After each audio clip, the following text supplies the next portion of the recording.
Yes अज आपां story करनी आ जीनत आपा जिहड़ी कि आपां इस स्टोरी दी दोहराई है उन्होंने एक बारी रिपीट करांगे ताकि जिहड़ी आ वो दोबारा तुहाडी रिवाइज हो जाए। स्टोरी जीनत आपा करतार सिंह दुग्गल की लिखी हुई जिहदे विच जीनत आपा जिहड़ी कि एक आज़ाद पंछी की तरह जीवन बतीत कर रही सी। उहदे जीवन दे विच किवें बदलाव आए, किवें एक हसदी खेडदी कुड़ी दा जीवन विआह तो बाद बदलिया, किवें उन्हें एक चंगी धी, चंगी भैन ते चंगी माँ होने का फर्ज निभाया ते किवें अपने अंदरले दुखों नूं ओह प्रगट करती है। ये सारी कहानी जिहड़ी है उस चीज़ नूं बयान करती है साडे सामने कि जीनत जिहड़ी है उन्हें अपने जीवन दे विच हर भूमिका नूं बहुत ही वधिया तरह निभाया और अपने दुखों नूं अपने अंदर ही समेट के रखिया। सो शुरू करते हैं। तू मेरा ये कद वेख्या है, जे इतना कद किसी कुड़ी दा होवे। तू मेरिया गल्लां दी लाली वेखी है, जे इहो जही गाली लाली किसी कुड़ी दियां गल्लां उत्ते खेडदी होवे। तू मेरे ये वाल वेखे ने, जे इस तरह के शाह काले रेशम वर्गे वाल किसी कुड़ी दे होण ते फिर वो कुड़ी किहो जही होवेगी। मेरा दोस्त रशीद इक्को साह बोल रहा सी, इस तरह की कुड़ी सी जीनत आपा। सो ये 17 जड़ियाँ आ वो कहानीकार करतार सिंह दुग्गल ते उहदे दोस्त रशीद दे विचकार हो रही आ, जिहदे विच रशीद जिहड़ा आ वो एक इहो जी कुड़ी दी सुंदरता नूं बयान करदा आ जिहदी सुंदरता बिल्कुल अलौकिक सी, दैवी सी। कहंदे कि शायद ही कोई कुड़ी जिहड़ी आ इन्नी सोहनी होवे जिन्नी सोहनी जिहड़ी आ जीनत आपा सी। सो जदों तुसीं जीनत आपा दी पात्र उसारी करनी है, सोहनी सुनक्खी लिखना आ तां उहदे विच ये 17 जड़ियाँ आ बयान करनियाँ आ कि जीनत आपा जिहड़ी आ वो इन्नी सोहनी सी कि शायद ही इन्ना कद किसी कुड़ी दा होवे। आम करके कुड़ियां दा कद इन्ना नहीं हुंदा, पर जीनत जिहड़ी आ वो कद काटदी काफ़ी उच्ची लंबी सी। गल्लां उहदियां बिल्कुल लाल सी, काले शाह रेशम वर्गे उहदे वाल सन ते जिवें कहंदे कि वह हसदी सी तां बिल्कुल ही परी वर्गी लगदी सी। सो ये 17 जड़ियाँ आ वो जीनत आपा दी सुंदरता नूं साडे सामने बयान करदियां आ कि उहदियां गल्लां ते हमेशा ही जिहड़ी आ वो लाली खेडदी सी, खुशी खेडदी सी ते हर पासे जीनत आपा खुशियां ही खलेरदी सी। मेरा दोस्त रशीद इक्को साह बोल रहा सी, इस तरह की कुड़ी सी जीनत आपा। सो जीनत आपा की सुंदरता का बयान इन्हां 17 दे विच कीता गया है। जिमें अर्शों लत्ती परी होवे, अर्शों मतलब आसमान तो लत्ती हुई परी होवे। सो जीनत आपा दा जिहड़ी तुलना है इत्थे परी दे नाल कीती गई है कि जीनत आपा इन्नी सोहनी सी, इन्ना उहदियां गल्लां ते लाली खेडदी सी, हमेशा खुशी उहदियां गल्लां ते चेहरे ते रहिंदी सी। वाल उहदे बिल्कुल काले शाह रेशम वर्गे सन। इस तरह लगदा सी कि जिवें आसमान तो कोई बहुत ही सुंदर परी उतर के धरती दे उपर आ गई होवे। सुच्चा मोती जिद्दां कहंदे ना कि जिहड़े सुच्चे मोती आ बहुत कीमती मन्ने जाते हैं। आम करके जिहड़े पर्ल्स है वो बहुत कीमती मन्ने जाते, अनमोल मन्ने जाते। इस तरह जीनत आपा दी जिहड़ी सुंदरता सी वो भी बिल्कुल सुच्चे मोती की तरह कीमती सी, अनमोल सी, जिसका कोई भी मुकाबला नहीं सी। खिड़खिड़ हसदी दी आवाज़ सारे मुहल्ले विच जांदी सी कि खुश मिजाज, खिड़खिड़ हसदी कि खुश मिजाज जीनत आपा जिहड़ी आ वो हमेशा खुश रहने वाली लड़की सी। और जदों वो खिड़खिड़ के हसदी तां सारे मुहल्ले दे विच उहदी जिहड़ी आ किलकारियां, उहदी हासे दी आवाज़ गूंजदी सी। आंढ गुआंढ विच जीनत जीनत हुंदी रहिंदी। सो कहण तो की भाव है कि जीनत जिहड़ी है वो सारे आंढ गुआंढ, सारे मुहल्ले भाव सारे पिंड दी हरमन प्यारी जां चहेती लड़की सी।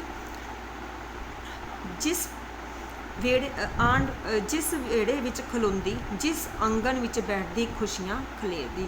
सो इत्थे जिहड़ा है तुसीं लिख सकदे हो कि जिहड़ी जीनत आपा सी वो खुश मिजाज लड़की सी, क्योंकि वो जिस भी वेड़े दे विच खलोंदी, जिस दे घर दे विच भी जांदी, जिस दे आंगन दे विच भी खलोंदी सी ना, समझो वो खुशियां ही खलेरदी सी। सारे पासे उहदे आन दे नाल रौनक ही रौनक हो जांदी सी। ਲੋਕੀ ਲੱਖ ਲੱਖ ਉਹਦੀਆਂ ਖਾਤਰਾਂ ਕਰਦੇ, ਖਾਤਰਾਂ ਮਤਲਬ ਮਹਿਮਾਨ ਨਿਵਾਜ਼ੀਆਂ ਕਰਦੇ। ਸੋ ਜ਼ੀਨਤ ਆਪਾ ਜਿਹੜੀ ਸੀ ਇੰਨੀ ਹਰਮਨ ਪਿਆਰੀ ਸੀ, ਸਾਰੇ ਪਿੰਡ ਦੀ ਆਂਢ ਗੁਆਂਢ ਦੀ ਇੰਨੀ ਚਹੇਤੀ ਸੀ ਕਿ ਜਿਸ ਦੇ ਵੀ ਆਂਗਣ ਦੇ ਵਿੱਚ ਉਹ ਚਲੇ ਜਾਂਦੀ, ਹਰ ਘਰ ਦੇ ਵਿੱਚ ਉਹਦੀਆਂ ਖਾਤਰਾਂ ਮਤਲਬ ਮਹਿਮਾਨ ਨਿਵਾਜ਼ੀਆਂ ਹੁੰਦੀਆਂ। ਕਿਸੇ ਦੇ ਘਰ ਵਧੀਆ ਬੇਰ ਆਂਦੇ, ਘਰ ਵਾਲੀ ਚੱਕ ਕੇ ਜ਼ੀਨਤ ਲਈ ਰੱਖ ਦਿੰਦੀ। ਸੋ ਇਹਦੇ ਵਿੱਚ ਤੁਸੀਂ ਲਿਖਣਾ ਹੈ ਕਿ ਜ਼ੀਨਤ ਜਿਹੜੀ ਆ ਉਹ ਖਾਣ ਪੀਣ ਦੀ ਬਹੁਤ ਸ਼ੌਕੀਨ ਸੀ। ਜ਼ੀਨਤ ਜਿਹੜੀ ਆ ਉਹਨੂੰ ਕੁਝ ਚੀਜ਼ਾਂ ਬਹੁਤ ਹੀ ਜ਼ਿਆਦਾ ਪਸੰਦ ਸੀ। ਸਭ ਤੋਂ ਪਹਿਲੇ ਨੰਬਰ 'ਤੇ ਸੀ ਬੇਰ। ਜ਼ੀਨਤ ਨੂੰ ਖੱਟੇ ਮਿੱਠੇ ਬੇਰ ਜਿਹੜੇ ਸੀ ਬਹੁਤ ਹੀ ਪਸੰਦ ਸੀ। ਜੇਕਰ ਕਿਸੇ ਵੀ ਘਰ ਦੇ ਵਿੱਚ ਬੇਰ ਆਉਂਦੇ ਤਾਂ ਉਹ ਘਰ ਜਿਹੜਾ ਸੀ ਖਾਸ ਤੌਰ 'ਤੇ ਜ਼ੀਨਤ ਦੇ ਲਈ ਰੱਖੇ ਜਾਂਦੇ। ਕਿਉਂ ਰੱਖੇ ਜਾਂਦੇ ਸੀ? ਜ਼ੀਨਤ ਨੂੰ ਖੱਟ ਮਿੱਠੜੇ ਬੇਰਾਂ ਨਾਲ ਬੜਾ ਜੋੜ ਸੀ। ਜੋੜ ਮਤਲਬ ਪਿਆਰ, ਕਿ ਜ਼ੀਨਤ ਨੂੰ ਖੱਟੇ ਮਿੱਠੇ ਬੇਰ ਬਹੁਤ ਹੀ ਪਸੰਦ ਸੀ, ਬਹੁਤ ਚੰਗੇ ਲੱਗਦੇ ਸੀ। ਇਸ ਕਰਕੇ ਜਦੋਂ ਵੀ ਕਿਸੇ ਘਰ ਦੇ ਵਿੱਚ ਬੇਰ ਆਉਂਦੇ ਤਾਂ ਖਾਸ ਤੌਰ 'ਤੇ ਜ਼ੀਨਤ ਦੇ ਲਈ ਸੰਭਾਲ ਕੇ ਰੱਖੇ ਜਾਂਦੇ। ਕਿਸੇ ਦੇ ਘਰ ਕਰਾਰੇ ਭੁੱਜੇ ਹੋਏ ਸੱਤੂ, ਸੱਤੂ ਕਹਿੰਦੇ ਆ ਮੱਕੀ ਦੇ ਦਾਣਿਆਂ ਨੂੰ, ਜਿਹੜੇ ਆਮ ਕਰਕੇ ਲੋਕੀ ਜਿਹੜੇ ਆ ਸੱਤੂ ਦਾ ਸ਼ਰਬਤ ਵੀ ਪੀਂਦੇ ਆ, ਸੱਤੂ ਦਾ ਆਟਾ ਵੀ ਬਣਾਇਆ ਜਾਂਦਾ ਆ, ਬਹੁਤ ਤਾਕਤ ਹੁੰਦੀ ਆ, ਠੰਡਾ ਜਿਹੜਾ ਆ ਉਹ ਸੱਤੂ ਮੰਨਿਆ ਜਾਂਦਾ ਆ। ਸੋ ਜਿਹੜੀ ਜ਼ੀਨਤ ਸੀ ਉਹਨੂੰ ਸੱਤੂ ਵੀ ਬਹੁਤ ਪਸੰਦ ਸੀ। ਜੇਕਰ ਕਿਤੇ ਵੀ ਸੱਤੂ ਆਉਂਦਾ ਤਾਂ ਉਹ ਗੰਢ ਮਾਰ ਕੇ ਕਿਹਦੇ ਲਈ ਸੰਭਾਲਿਆ ਜਾਂਦਾ? ਜ਼ੀਨਤ ਦੇ ਲਈ ਸੰਭਾਲ ਕੇ ਰੱਖਿਆ ਜਾਂਦਾ। ਜ਼ੀਨਤ ਨੂੰ ਸੱਤੂ ਬਹੁਤ ਪਸੰਦ ਸੀ। ਜ਼ੀਨਤ ਨੂੰ ਬੌਲੀ ਬਹੁਤ ਚੰਗੀ ਲੱਗਦੀ ਸੀ। ਬੌਲੀ ਹੁੰਦੀ ਹੈ ਜਦੋਂ ਕੋਈ ਵੀ ਗਾਂ ਜਾਂ ਮੱਝ ਸੂੰਦੀ ਹੈ ਤਾਂ ਉਸ ਤੋਂ ਬਾਅਦ ਜਿਹੜੀ ਮੱਝ ਆ ਜਦੋਂ ਉਹ ਆਪਣਾ ਪਹਿਲਾ ਦੁੱਧ ਦਿੰਦੀ ਆ ਤਾਂ ਉਹਦੀ ਬੌਲੀ ਬਣਦੀ, ਫੁੱਟ ਬਣ ਜਾਂਦੇ ਉਹਦੇ ਛੋਟੇ ਛੋਟੇ ਜਿਹੜੇ ਆ, ਤਾਂ ਉਹਦੇ ਵਿੱਚ ਤਾਕਤ ਬਹੁਤ ਹੁੰਦੀ ਹੈ। ਜ਼ੀਨਤ ਨੂੰ ਬੌਲੀ ਬਹੁਤ ਚੰਗੀ ਲੱਗਦੀ ਸੀ। ਅਤੇ ਪਿੰਡ ਵਿੱਚ ਕਿਸੇ ਦੇ ਘਰ ਮੈਂ ਮਤਲਬ ਮੱਝ, ਗਾਂ ਮਤਲਬ ਗਾਂ, ਜਦੋਂ ਮੱਝ ਜਾਂ ਗਾਂ ਸੂੰਦੀ ਜ਼ੀਨਤ ਲਈ ਬੌਲੀ ਤੁਰਦੀ ਰਹਿੰਦੀ, ਮਤਲਬ ਜ਼ੀਨਤ ਦੇ ਲਈ ਖਾਸ ਤੌਰ 'ਤੇ ਉਚੇਚੇ ਤੌਰ 'ਤੇ ਬੌਲੀ ਜਿਹੜੀ ਆ ਉਹ ਭੇਜੀ ਜਾਂਦੀ। ਸੋ ਪਹਿਲਾ ਪੈਰਾ ਜਿਹੜਾ ਹੈ ਉਹ ਜ਼ੀਨਤ ਦੀ ਸੁੰਦਰਤਾ ਅਤੇ ਉਹਦੀਆਂ ਖਾਣ ਪੀਣ ਦੀਆਂ ਜਿਹੜੀਆਂ ਆਦਤਾਂ ਆ ਉਹ ਤੁਹਾਡੇ ਸਾਹਮਣੇ ਬਿਆਨ ਕਰਦੀਆਂ ਆ ਕਿ ਜ਼ੀਨਤ ਨੂੰ 3 ਚੀਜ਼ਾਂ ਬਹੁਤ ਪਸੰਦ ਸੀ। ਪਹਿਲੇ ਨੰਬਰ 'ਤੇ ਖੱਟੇ ਮਿੱਠੇ ਬੇਰ, ਦੂਸਰੇ ਨੰਬਰ 'ਤੇ ਸੱਤੂ ਅਤੇ ਤੀਸਰੇ ਨੰਬਰ 'ਤੇ ਉੱਪਰ ਬੌਲੀ। ਸੋ ਜਦੋਂ ਵੀ ਕਿਸੇ ਘਰ ਦੇ ਵਿੱਚ ਇਹ ਚੀਜ਼ਾਂ ਆਉਂਦੀਆਂ ਖਾਸ ਤੌਰ 'ਤੇ ਜ਼ੀਨਤ ਦੇ ਲਈ ਸੰਭਾਲ ਕੇ ਰੱਖੀਆਂ ਜਾਂਦੀਆਂ। ਨੰਬਰਦਾਰ ਪਿਓ ਦੀ ਹਵੇਲੀ ਨੂੰ ਜਦੋਂ ਜ਼ੀਨਤ ਵੱਡੀ ਹੋਈ ਲੋਕਾਂ ਨੇ ਜ਼ੀਨਤ ਦੀ ਹਵੇਲੀ ਸੱਦਣਾ ਸ਼ੁਰੂ ਕੀਤਾ। ਸੋ ਜ਼ੀਨਤ ਦਾ ਜਿਹੜਾ ਪਿਓ ਸੀ ਉਹ ਪਿੰਡ ਦੇ ਵਿੱਚ ਨੰਬਰਦਾਰ ਸੀ, ਤਾਂ ਪਹਿਲਾਂ ਜਿਹੜੀ ਆ ਉਹਨਾਂ ਦੀ ਹਵੇਲੀ ਨੰਬਰਦਾਰ ਦੀ ਹਵੇਲੀ ਖਵਾਉਂਦੀ ਸੀ। ਪਰ ਜਿਸ ਤਰ੍ਹਾਂ ਜ਼ੀਨਤ ਵੱਡੀ ਹੋਈ, ਜ਼ੀਨਤ ਦਾ ਜਿਹੜਾ ਸੁਭਾਅ ਸੀ ਇੰਨਾ ਵਧੀਆ ਹੋਇਆ, ਸਾਰੇ ਪਿੰਡ ਦੀ ਉਹ ਹਰਮਨ ਪਿਆਰੀ ਬਣ ਗਈ, ਚਹੇਤੀ ਬਣ ਗਈ, ਸਾਰੇ ਪਾਸੇ ਉਹ ਖੁਸ਼ੀਆਂ ਖਲੇਰਦੀ ਸੀ, ਤਾਂ ਸਾਰੇ ਲੋਕਾਂ ਨੇ ਉਹਦੇ ਪਿਓ ਦੀ ਹਵੇਲੀ ਨੂੰ ਜ਼ੀਨਤ ਦੀ ਹਵੇਲੀ ਸੱਦਣਾ ਸ਼ੁਰੂ ਕਰ ਦਿੱਤਾ। ਸਾਰੀ ਦੁਪਹਿਰ ਨੱਟੀਆਂ ਘਰ ਦੇ ਵਿੱਚ ਬਿਠਾਈ ਰੱਖਦੀ। ਨੱਟੀਆਂ ਮਤਲਬ ਕੁੜੀਆਂ। ਸੋ ਜਿਹੜੀ ਜ਼ੀਨਤ ਆ ਉਹ ਕੀ ਕਰਦੀ ਸੀ, ਆਪਣੇ ਘਰ ਬਹੁਤ ਸਾਰੀਆਂ ਕੁੜੀਆਂ ਨੂੰ ਇਕੱਠਿਆਂ ਕਰ ਲੈਂਦੀ, ਆਪ ਗਾਉਂਦੀ ਰਹਿੰਦੀ, ਉਹਨਾਂ ਦੇ ਗੀਤ ਸੁਣਦੀ ਰਹਿੰਦੀ, ਗਾਉਂਦੀ ਅਤੇ ਨੱਚਦੀ। ਸੋ ਇੱਥੇ ਤੁਸੀਂ ਲਿਖ ਸਕਦੇ ਹੋ ਕਿ ਜਿਹੜੀ ਜ਼ੀਨਤ ਸੀ ਉਹ ਨੱਚਣ ਅਤੇ ਗਾਉਣ ਦੀ ਬਹੁਤ ਸ਼ੌਕੀਨ ਸੀ, ਉਹਨੂੰ ਨੱਚਣ ਗਾਉਣ ਦਾ ਬਹੁਤ ਸ਼ੌਂਕ ਸੀ। ਇਸ ਕਰਕੇ ਉਹ ਆਪਣੀਆਂ ਹਮ ਉਮਰ ਕੁੜੀਆਂ ਨੂੰ ਘਰ ਦੇ ਵਿੱਚ ਸੱਦਦੀ, ਆਪ ਵੀ ਗਾਉਂਦੀ ਰਹਿੰਦੀ ਅਤੇ ਨਾਲ ਉਹਨਾਂ ਕੋਲੋਂ ਵੀ ਗਾਣੇ ਸੁਣਦੀ ਰਹਿੰਦੀ। ਲੋਕੀ ਬਨੇਰਿਆਂ ਤੋਂ ਚਾਕ ਕੇ ਕੰਧਾਂ ਨਾਲ ਕੰਨ ਲਾ ਕੇ ਜ਼ੀਨਤ ਦੇ ਗਾਣਿਆਂ ਸੁਣਦੇ ਰਹਿੰਦੇ। ਕਿਤਨਾ ਉੱਚਾ ਗਾਉਂਦੀ ਸੀ, ਕਿਤਨਾ ਪਿਆਰਾ ਨੱਚਦੀ ਸੀ। ਸੋ ਜ਼ੀਨਤ ਜਿਹੜੀ ਹੈ ਉਹਦੀ ਆਵਾਜ਼ ਵੀ ਬਹੁਤ ਹੀ ਸੋਹਣੀ ਸੀ, ਬਹੁਤ ਹੀ ਉੱਚਾ ਅਤੇ ਸੁਰੀਲਾ ਗਾਉਂਦੀ ਸੀ ਅਤੇ ਨੱਚਦੀ ਵੀ ਬਹੁਤ ਹੀ ਸੋਹਣੀ ਸੀ, ਜਿਸ ਕਰਕੇ ਸਾਰੇ ਹੀ ਪਿੰਡ ਦੇ ਲੋਕ ਉਹਦਾ ਨਾਚ ਅਤੇ ਗਾਣਾ ਵੇਖਣ ਦੇ ਲਈ ਆਪਣੇ ਘਰ ਦੇ ਬਨੇਰਿਆਂ ਦੇ ਉੱਪਰ ਚੜ੍ਹ ਕੇ ਉਸ ਨੂੰ ਵੇਖਦੇ ਰਹਿੰਦੇ, ਨੱਚਦੀ ਨੂੰ ਅਤੇ ਗਾਉਂਦੀ ਨੂੰ। ਗੱਲ 'ਤੇ ਖਿੜਖਿੜ ਹੱਸਣ ਲੱਗ ਪੈਂਦੀ। ਹੱਸ ਰਹੀ ਜ਼ੀਨਤ ਦੀਆਂ ਗੱਲਾਂ ਵਿੱਚੋਂ ਜਿਵੇਂ ਲਹੂ ਚੋਣ ਲੱਗ ਪੈਂਦਾ। ਲਹੂ ਚੋਣ ਲੱਗ ਪੈਂਦਾ ਮਤਲਬ ਉਹਦੀਆਂ ਗੱਲਾਂ ਬਿਲਕੁਲ ਲਾਲ ਸੁਰਖ ਹੋ ਜਾਂਦੀਆਂ। ਸੋ ਜਦੋਂ ਜ਼ੀਨਤ ਨੱਚਦੀ, ਬਹੁਤ ਖੁਸ਼ ਹੁੰਦੀ, ਖਿੜ ਕੇ ਹੱਸਦੀ, ਤਾਂ ਖੁਸ਼ੀ ਦੇ ਮਾਰੇ ਜ਼ੀਨਤ ਦੀਆਂ ਗੱਲਾਂ ਬਿਲਕੁਲ ਲਾਲ ਸੁਰਖ ਹੋ ਜਾਂਦੀਆਂ, ਉਹਦੀਆਂ ਗੱਲਾਂ ਲਾਲ ਬਿੰਬ ਹੋ ਜਾਂਦੀਆਂ। ਹੱਸ ਰਹੀ ਦੇ ਵਾਲ ਖਿੰਡ ਜਾਂਦੇ, ਖਿੰਡ ਮਤਲਬ ਖਿੱਲਰ ਜਾਂਦੇ। ਸੋ ਉਹਨੂੰ ਆਪਣੇ ਆਪ ਦੀ ਹੋਸ਼ ਹੀ ਨਹੀਂ ਸੀ ਰਹਿੰਦੀ ਜ਼ੀਨਤ ਨੂੰ। ਜਦੋਂ ਉਹ ਨੱਚਦੀ ਸੀ, ਗਾਉਂਦੀ ਸੀ, ਗੱਲਾਂ ਉਹਦੀਆਂ ਲਾਲ ਹੋ ਜਾਂਦੀਆਂ, ਵਾਲ ਉਹਦੇ ਉਹਦੇ ਬਿਲਕੁਲ ਬਿਖਰ ਜਾਂਦੇ, ਖਿੰਡਰ ਪੁੰਡਰ ਜਾਂਦੇ। ਕਿਤਨੀ ਪਿਆਰੀ ਲੱਗਦੀ, ਜਿਵੇਂ ਆਪ ਮੁਹਾਰਾ ਉੱਡ ਰਿਹਾ ਕੋਈ ਪੰਛੀ ਹੋਵੇ। ਆਪ ਮੁਹਾਰਾ ਮਤਲਬ ਜਿਹੜਾ ਆਪ ਆਜ਼ਾਦੀ ਦੇ ਨਾਲ ਆਕਾਸ਼ ਦੇ ਵਿੱਚ ਉੱਡ ਰਿਹਾ ਹੋਵੇ। ਸੋ ਇੱਥੇ ਜਿਹੜੀ ਜ਼ੀਨਤ ਦੀ ਤੁਲਨਾ ਹੈ ਇੱਕ ਆਜ਼ਾਦ ਉੱਡ ਰਹੇ ਪੰਛੀ ਦੇ ਨਾਲ ਕੀਤੀ ਗਈ ਹੈ। ਸੋ ਇੱਥੇ ਤੁਹਾਨੂੰ ਪਤਾ ਹੋਣਾ ਚਾਹੀਦਾ ਹੈ ਕਿ ਜ਼ੀਨਤ ਦੀ ਤੁਲਨਾ ਜਿਹੜੀ ਹੈ ਉਹ ਪੰਛੀ ਦੇ ਨਾਲ ਕਿਉਂ ਕੀਤੀ ਗਈ ਹੈ। ਕਿਉਂਕਿ ਜ਼ੀਨਤ ਦੀ ਜ਼ਿੰਦਗੀ ਬਿਲਕੁਲ ਇੱਕ ਆਕਾਸ਼ ਵਿੱਚ ਉੱਡ ਰਹੇ ਪੰਛੀ ਦੀ ਤਰ੍ਹਾਂ ਸੀ, ਜਿਸ ਦੇ ਜੀਵਨ ਵਿੱਚ ਕਿਸੇ ਤਰ੍ਹਾਂ ਦੀ ਕੋਈ ਰੋਕ ਟੋਕ ਨਹੀਂ ਸੀ। ਜ਼ੀਨਤ ਦਾ ਜੀਵਨ ਬਿਲਕੁਲ ਆਜ਼ਾਦੀ ਭਰਿਆ ਜੀਵਨ ਸੀ। ਖਿੜ ਕੇ ਹੱਸਦੀ, ਖਿੜ ਕੇ ਜਿਹੜਾ ਸੀ ਉਹ ਸਾਰਿਆਂ ਨੂੰ ਖਿੜੇ ਮੱਥੇ ਮਿਲਦੀ, ਨੱਚਦੀ ਗਾਉਂਦੀ ਰਹਿੰਦੀ, ਸਾਰਿਆਂ ਦਾ ਮਨ ਲਗਾਈ ਰੱਖਦੀ ਔਰ ਬਿਲਕੁਲ ਪੰਛੀ ਦੀ ਤਰ੍ਹਾਂ ਆਜ਼ਾਦੀ ਭਰਿਆ ਜੀਵਨ ਉਹ ਜੀ ਰਹੀ ਸੀ। ਇਸ ਕਰਕੇ ਇਸ ਤਰ੍ਹਾਂ ਲੱਗਦਾ ਸੀ ਕਿ ਜਿਵੇਂ ਕੋਈ ਆਪ ਮੁਹਾਰਾ ਆਪਣੀ ਮਰਜ਼ੀ ਕਰਨ ਵਾਲਾ ਪੰਛੀ ਜਿਹੜਾ ਹੈ ਉਹ ਉੱਡ ਰਿਹਾ ਹੋਵੇ। ਸੋ ਇੱਥੇ ਜਿਹੜੀ ਹੈ ਜ਼ੀਨਤ ਦੀ ਤੁਲਨਾ ਆਜ਼ਾਦ ਪੰਛੀ ਦੇ ਨਾਲ ਕੀਤੀ ਗਈ ਹੈ।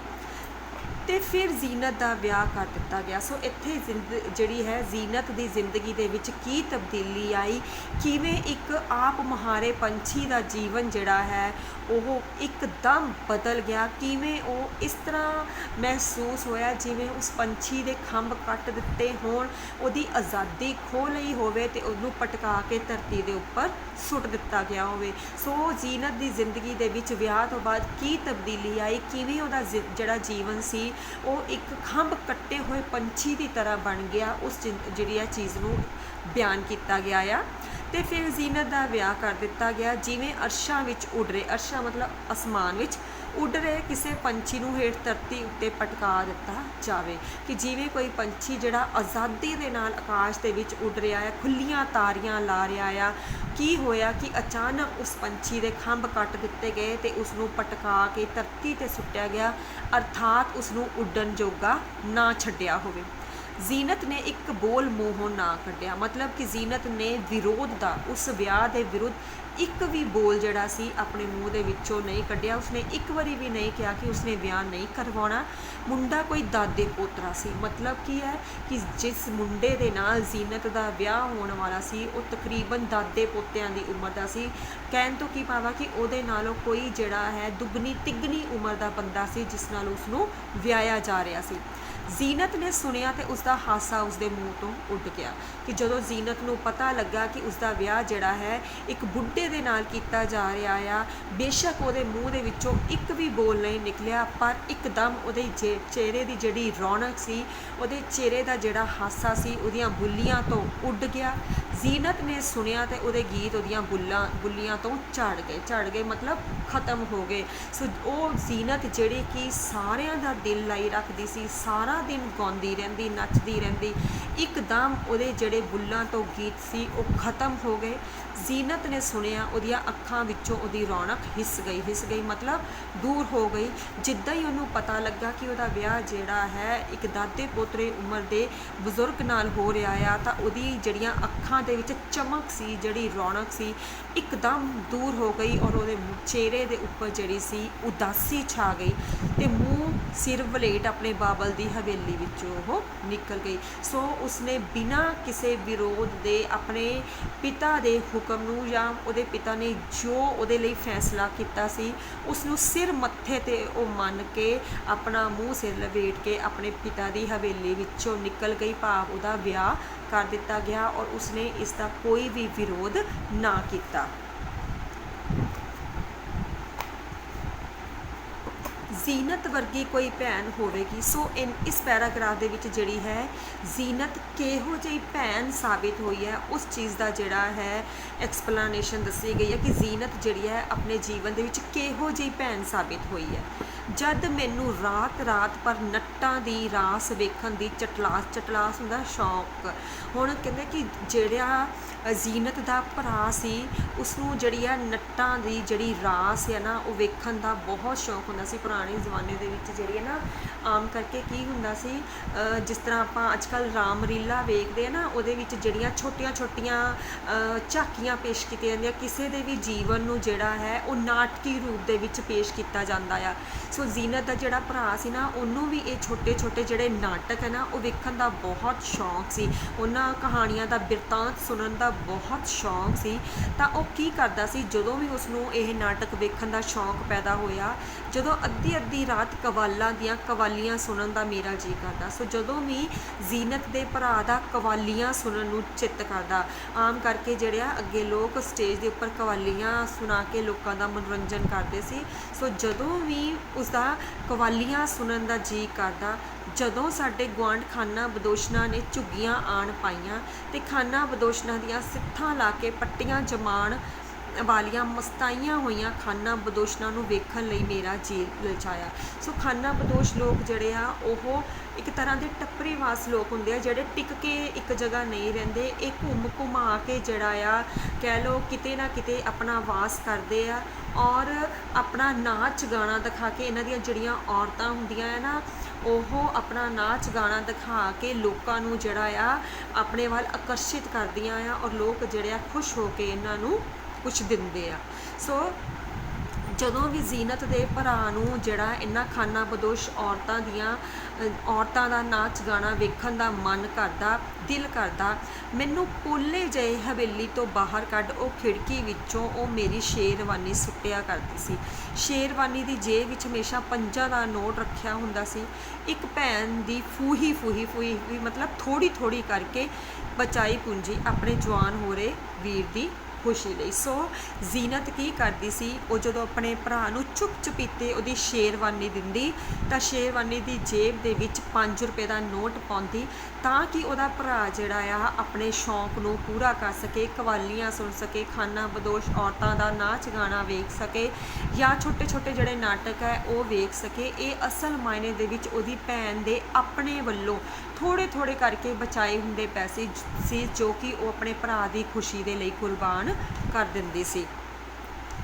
ਜ਼ੀਨਤ ਵਰਗੀ ਕੋਈ ਧੀ ਹੋਵੇਗੀ, ਉਸਦਾ ਅੱਬਾ ਉਸਦੇ ਸਾਕ ਲਈ ਇਕਰਾਰ, ਸਾਕ ਮਤਲਬ ਰਿਸ਼ਤੇ ਲਈ, ਇਕਰਾਰ ਮਤਲਬ ਵਾਅਦਾ, ਕਹਿੰਦੇ ਕਿ ਜ਼ੀਨਤ ਵਰਗੀ ਸ਼ਾਇਦ ਹੀ ਕੋਈ ਅਜਿਹੀ ਧੀ ਹੋਵੇਗੀ ਜਿਸ ਨੇ ਆਪਣੇ ਪਿਤਾ ਦੀ ਖੁਸ਼ੀ, ਆਪਣੇ ਪਿਤਾ ਦੀ ਪੱਗ ਦੀ ਖਾਤਰ, ਆਪਣੇ ਪਿਤਾ ਦੀ ਇੱਜ਼ਤ ਬਣਾਉਣ ਦੀ ਖਾਤਰ ਇੱਕ ਅਜਿਹੇ ਰਿਸ਼ਤੇ ਨੂੰ ਸਵੀਕਾਰ ਕੀਤਾ, ਜਿਸ ਨੂੰ ਭਾਵੇਂ ਉਹਨੇ ਦਿਲੋਂ ਤਾਂ ਕਦੀ ਨਾ ਮੰਨਿਆ ਹੋਵੇ, ਪਰ ਆਪਣੇ ਪਿਤਾ ਦੇ ਵਚਨ ਨੂੰ ਪੂਰਾ ਕਰਨ ਦੇ ਲਈ ਉਸਨੇ ਇਸ ਰਿਸ਼ਤੇ ਨੂੰ ਨਿਭਾਇਆ। ਸੋ ਉਹਦਾ ਜਿਹੜਾ ਪਿਤਾ ਸੀ ਉਹ ਆਪਣੀ ਧੀ ਜ਼ੀਨਤ ਦੇ ਰਿਸ਼ਤੇ ਦਾ ਵਚਨ ਦੇ ਕੇ ਆਇਆ ਸੀ, ਅਤੇ ਉਸ ਆਪਣੇ ਪੇਵਰੇ ਦੀ ਰਜ਼ਾ, ਪੇਵਰੇ ਮਤਲਬ ਪਿਤਾ, ਰਜ਼ਾ ਮਤਲਬ ਜੋ ਉਹਦੀ ਮਰਜ਼ੀ ਸੀ, ਸਿਰ ਮੱਥੇ ਮੰਨ ਲਿਆ। ਉਹਨੇ ਆਪਣੇ ਪਿਤਾ ਦੇ ਹੁਕਮ ਨੂੰ ਸਿਰ ਮੱਥੇ ਮੰਨ ਲਿਆ ਕਿ ਉਹਦੇ ਪਿਤਾ ਦੀ ਕੀ ਮਰਜ਼ੀ ਸੀ, ਉਹ ਕੀ ਚਾਹੁੰਦਾ ਸੀ, ਉਹਨੇ ਆਪਣੇ ਪਿਤਾ ਦੀ ਮਰਜ਼ੀ ਨੂੰ ਸਿਰ ਮੱਥੇ ਮੰਨ ਲਿਆ। ਉਸ ਨੂੰ ਪਤਾ ਸੀ ਕਿ ਉਸਦਾ ਦਾਦੇ ਪੋਤਰਾ ਕੱਦ ਵਿੱਚ ਉਸ ਤੋਂ ਅੱਧਾ ਹੈ। ਕਹਿੰਦੇ ਕਿ ਜ਼ੀਨਤ ਨੂੰ ਇਸ ਗੱਲ ਦਾ ਚੰਗੀ ਤਰ੍ਹਾਂ ਪਤਾ ਸੀ ਕਿ ਜਿਸ ਲੜਕੇ ਨਾਲ ਉਹਦਾ ਵਿਆਹ ਹੋ ਰਿਹਾ ਆ, ਪਹਿਲੀ ਗੱਲ ਤਾਂ ਉਹ ਉਮਰ ਦੇ ਵਿੱਚ ਉਹ ਤੋਂ ਦਾਦੇ ਪੋਤਰਾ, ਬਹੁਤ ਵੱਡੀ ਉਮਰ ਦਾ, ਔਰ ਕੱਦ ਦੇ ਵਿੱਚ ਵੀ ਉਹਦੇ ਨਾਲੋਂ ਅੱਧਾ ਆ, ਕਿਉਂਕਿ ਆਪਾਂ ਪੜ੍ਹਿਆ ਸੀ ਕਿ ਜ਼ੀਨਤ ਦਾ ਕੱਦ ਬਹੁਤ ਉੱਚਾ ਲੰਬਾ ਸੀ, ਪਰ ਜਿਸ ਬੰਦੇ ਨਾਲ ਉਹਦਾ ਵਿਆਹ ਹੋ ਰਿਹਾ ਸੀ ਉਹ ਉਹਦੇ ਨਾਲੋਂ ਕੱਦ ਦੇ ਵਿੱਚ ਬਿਲਕੁਲ ਅੱਧਾ ਸੀ। ਮਿੱਠਾ ਖਾ ਖਾ ਉਸਦੇ ਦੰਦ ਖੋਪੇ ਮਤਲਬ ਖੋਖਲੇ ਹੋ ਚੁੱਕੇ ਸੀ, ਖਰਾਬ ਹੋ ਚੁੱਕੇ ਸੀ ਦੰਦ ਪੂਰੀ ਤਰ੍ਹਾਂ। ਅੱਖਾਂ ਚੁੰਨੀਆਂ ਮਤਲਬ ਅੰਦਰ ਨੂੰ ਧਸੀਆਂ ਹੋਈਆਂ ਸੀ ਅੱਖਾਂ ਉਹਦੀਆਂ ਪੂਰੀ ਤਰ੍ਹਾਂ। ਪੜ੍ਹੇ ਲਿਖੇ ਬਿਨਾਂ ਅੱਖਾਂ ਕਮਜ਼ੋਰ ਹੋ ਗਈਆਂ। ਕਹਿਣ ਤੋਂ ਭਾਵ ਹੈ ਕਿ ਜ਼ੀਨਤ ਦਾ ਜਿਹੜਾ ਹੋਣ ਵਾਲਾ ਪਤੀ ਸੀ ਬਿਲਕੁਲ ਵੀ ਪੜ੍ਹਿਆ ਲਿਖਿਆ ਨਹੀਂ ਸੀ, ਭਾਵੇਂ ਪੜ੍ਹਿਆ ਲਿਖਿਆ ਨਹੀਂ ਸੀ ਪਰ ਫਿਰ ਵੀ ਉਹਦੀਆਂ ਅੱਖਾਂ ਜਿਹੜੀਆਂ ਆ ਉਹ ਕਾਫੀ ਕਮਜ਼ੋਰ ਸੀ।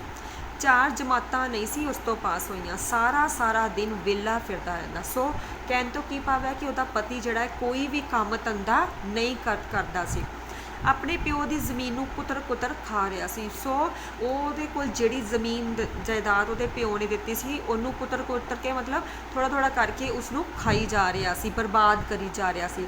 ਦਾਰੂ ਪੀ ਕੇ ਗਲੀਆਂ ਵਿੱਚ ਫਿਰਨਾ, ਸਿਗਰਟਾਂ ਪੀਣੀਆਂ ਅਤੇ ਧੂਏ ਦੇ ਚੱਕਰ ਬਣਾਉਂਦੇ ਰਹਿਣਾ, ਬਸ ਇਹ ਉਸਦਾ ਕੰਮ ਸੀ।